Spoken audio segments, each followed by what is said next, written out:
हमारे previous video lecture में हमने देखा था कि जब हम किसी कैपेसिटर के पैरेलल प्लेट के बीच में किसी डाइलेक्ट्रिक मटेरियल को इंसर्ट करते हैं तो उसका कैपेसिटेंस k टाइम्स इंक्रीज़ हो जाता है। आज हम ये देखने वाले हैं कि अगर हम हमारे डाइलेक्ट्रिक स्लैब की थिकनेस को कम कर दे, करेक्ट, जो प्लेट्स के बीच का जो डिस्टेंस होता है उस डिस्टेंस के थिकनेस जितना नहीं, उससे कम थिकनेस का अगर हम कोई डाइलेक्ट्रिक स्लैब प्लेस कर देते हैं तो कैपेसिटेंस का फॉर्मूला क्या होगा, आज हम डिस्कस करने वाले हैं। So let us begin.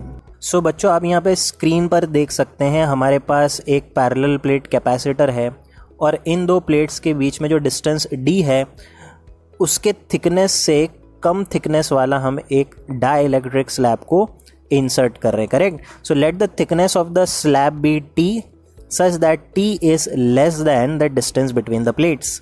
तो आप देख सकते हो हमारे प्लेट्स के बीच में कुछ पोर्शन तो एयर से फिल्ड है और बाकी थिकनेस t जितना पोर्शन जो है वो डाइलेक्ट्रिक से फिल्ड है। तो यहाँ पर दो तरह के मीडियम है, एक है एयर और एक है डाइलेक्ट्रिक। तो ऐसे केस में कैपेसिटेंस क्या होगा बच्चों, ये हमें डिराइव करना है। और आप देख सकते हो हमारे स्क्रीन पर हमारा जो कैपेसिटेंस है वो शायद कुछ इस तरह का फॉर्मूला अटेन कर सकता है। सो हम इसी फॉर्मूला को डिराइव करने वाले हैं। So let us begin. So again we consider a dielectric parallel plate capacitor of dielectric constant K. Let A be the area of each plate and D be the separating distance between the plates. Let T be the thickness of the slab such that T is less than D. Okay तो सबसे पहला step, जैसे मैंने कहा 3 steps में derivation होता है E, V and C। सबसे पहले इलेक्ट्रिक फील्ड, तो इलेक्ट्रिक फील्ड का फॉर्मूला क्या होगा देखिए, क्योंकि जैसा मैंने कहा आपको कि हमारे प्लेट्स के बीच में कुछ पोर्शन एयर से फिल्ड है, तो ये जो पोर्शन आप गैप देख रहे हो जो एयर से फिल्ड है, इस पोर्शन में जो इलेक्ट्रिक फील्ड होगी वो होगी सिग्मा बाय एप्सिलॉन नॉट।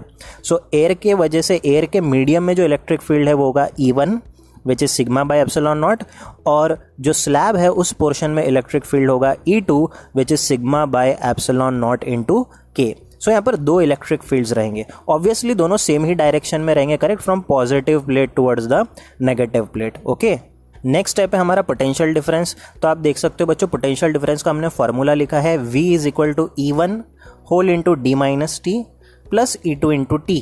अब ये फॉर्मूला कैसे आया बच्चों, आपको पता है जनरल एक्सप्रेशन V का होता है V is equal to E into D, but यहाँ पर जो हमारा टोटल डिस्टेंस जो प्लेट्स के बीच का है, जो टोटल डिस्टेंस D है, उसमें दो तरह के मीडियम है और दोनों मीडियम में अलग अलग इलेक्ट्रिक फील्ड के कंपोनेंट्स हैं, करेक्ट। अगर हम एयर के इलेक्ट्रिक फील्ड की बात करें, so the air medium lies in a gap of D minus T, correct. अब जैसे हमारा जो स्लैब है उसका जो थिकनेस है वो है T, correct. So thickness of the slab is T and the distance between the plates is D। तो जो हमारा एयर मीडियम है, हमारा एयर मीडियम किस रेंज में एग्जिस्ट कर रहा है, ऑब्वियसली D माइनस T के रेंज में, क्योंकि T के रेंज में तो डाइलेक्ट्रिक मटेरियल है, correct. So you have a dielectric material in the range of T। So T को छोड़कर जो बचा हुआ पोर्शन है वो कितना होगा, D माइनस T।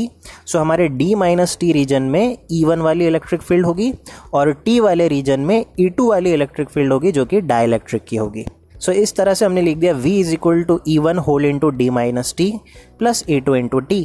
अब अगर आप E1 और E2 की वैल्यू अगर आप इस एक्सप्रेशन में इंसर्ट करते हो, करेक्ट, सो E1 में भी आपको सिग्मा बाय एप्सिलॉन नॉट मिलेगा और E2 में भी आपको सिग्मा बाय एप्सिलॉन नॉट मिलेगा। So you can take sigma by epsilon naught common और आप लिख सकते हो sigma by epsilon naught whole into D minus T plus T by K। तो ये तो ऑब्वियस ही बात है, सिग्मा बाय एप्सिलॉन नॉट दोनों E1 और E2 में जो है वो है कॉमन है, करेक्ट। साथ ही साथ आप देख सकते हो हमने sigma by epsilon naught common ले लिया, बचा हमारा D माइनस T का पोर्शन, ये हमने यहाँ इंसर्ट कर दिया, बचा हमारा T का पोर्शन, ये हमने यहाँ इंसर्ट कर दिया। बट T क्योंकि डाइलेक्ट्रिक का थिकनेस है तो डाइलेक्ट्रिक के डिनोमिनेटर में आपको K का भी फैक्टर नज़र आ रहा है, तो ये K का भी फैक्टर हमने यहाँ पर इंसर्ट कर दिया, करेक्ट। थर्ड स्टेप है हमारा कैपेसिटेंस, जो कि होता है C is equal to Q by V। और जैसा मैंने कहा जो हमारे V का एक्सप्रेशन है ये हम हमारे डिनोमिनेटर में इंसर्ट कर देते हैं और फाइनली हमें ये वाला एक्सप्रेशन मिल जाता है, which is C is equal to Q by sigma by epsilon naught D minus T plus T by K। और जैसा आप जानते हैं सिग्मा होता है चार्ज पर यूनिट एरिया, सो ये सिग्मा की वैल्यू आप इंसर्ट कर देंगे और आपको कैपेसिटेंस मिल जाएगा A epsilon naught upon D minus T plus T by K। And this is the expression of capacitance of dielectric capacitor where the thickness of dielectric slab is less than the distance between the plates. This is one of the very important derivation from the point of view of board exam. तो ये derivation के सारे steps आप देख लीजिए, इसी तरह से आपको board exam में लिखना पड़ेगा.